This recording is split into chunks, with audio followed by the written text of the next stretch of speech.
5, y'all. And thou, Bethlehem, in the land of Judah, art not the least among the princes of Judah. For out of thee shall come a governor that shall rule my people Israel. So this is what Herod is ruling Jerusalem for Satan. He tell them, look, it's a ruler coming. Now you want to keep your spot. You got to do what you got to do. My throne is in jeopardy. Your throne in jeopardy. Because he's going to rule our world. We see the rest that Christ had to flee into the wilderness of Egypt and had to win. He was 12 years old. Huh? We got brothers now talking about fleeing to Bosnia. Look, Egypt, Christ was dark-skinned. Naturally, he would flee to Egypt because he could blend right in. Right now, if the police looking for us, we're going to go to the project, so we're going to be roaming around out in Chester. KT. Go ahead, Hope. Pick that picture and ask how could he hide in the projects? Right. He couldn't hide in the projects, nor could he hide in Egypt because Egypt is black. The devil. So what we're talking about, Deceiving. right? He couldn't hide there no more than we could hide in Europe. You're going to stick out like a sore thumb. Right. So that the police come in, hey, we looking for somebody, Negro, from an escape from down in the projects. Y'all seen around here? Well, we did see somebody up there cleaning the pool at Randolph Bergstein's place. And when they ride by there and they see you raking leaves out the pool and you daring pool and you looking the other way, well, that's him. We'll throw it back around. We got it. We know where he at. But if he in the project, they come to y'all know Willie Jenkins. Willie standing right there with the bunch of no, we don't know him. Ain't never seen him. No, ain't no Willie Jenkins around. No, he's standing right there. He told him. Let's go. Well, yeah. Revelation. Yeah. Y'all read down on that Matthew and y'all see what Christ had to flee into Egypt, into the wilderness of Egypt, and believe it was a wilderness at that point because it's been desolate ever since we left there, since the plague hit it the first time. It ain't never been nothing but a traveling site. Dust bowl. Still a dust bowl. Ain't nothing but visiting, and then now you got to be protected and get shots before you go over there. Let's read some more. Verse 5 of chapter 11 of Revelation. Chapter 12. Chapter 12, verse 5 of the book of Revelation. Okay. And it goes, and she brought forth a man-child, right, who was to rule all nations with a rod of iron. And her child was caught up unto God and to his throne. We just read that in the book of Daniel 7, chapter 12. It says Christ was sent up to the right hand of the Father. We know he sits there. We know Ezekiel 1 say he's there.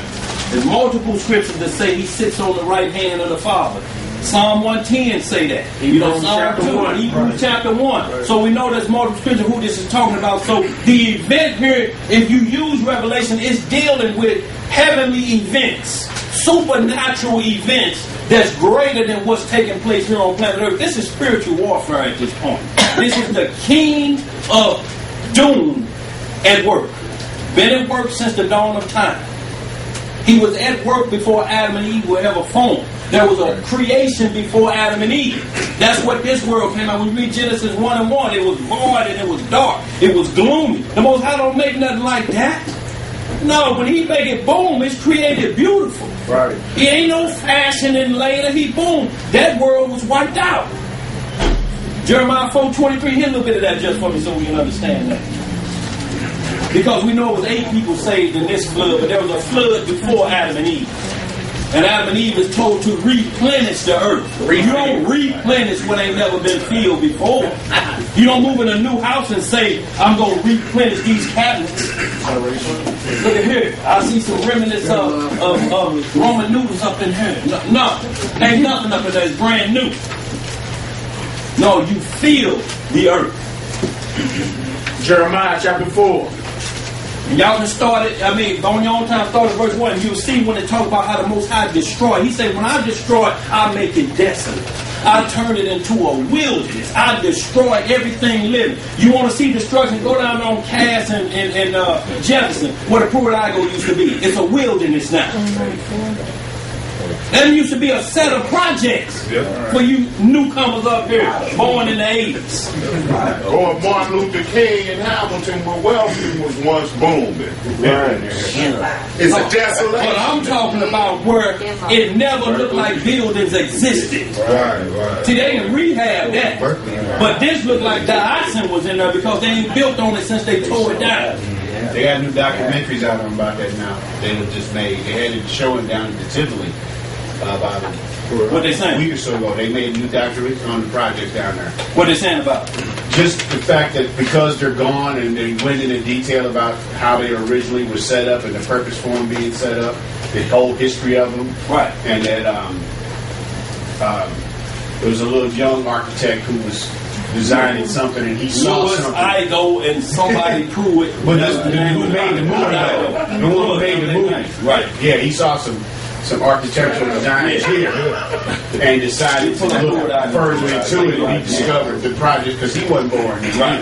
And see, what happened is they were a project. Understand it? That's why they call projects. Right. It's an experiment. What they did is they took rats and they put them in layers of buildings, in a little thing. And they had rats in there. They fed them on each level, and they would get along fine. And they say, so what they did is, and they was cleaning out the cages every day.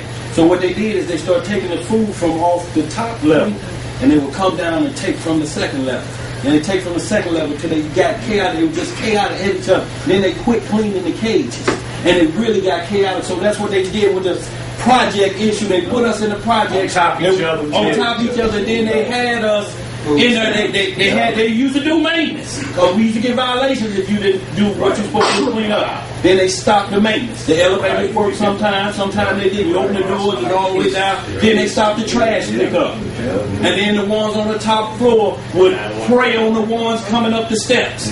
Give me your money. You're like, cut out all the lights, knock the lights out. It was kind of the same way, and then it just had to be destroyed at that point. But Pruitt Igoe was the worst of it. The mailman just throw his bag on the corner and let y'all sort the mail out. Come back and get the bag.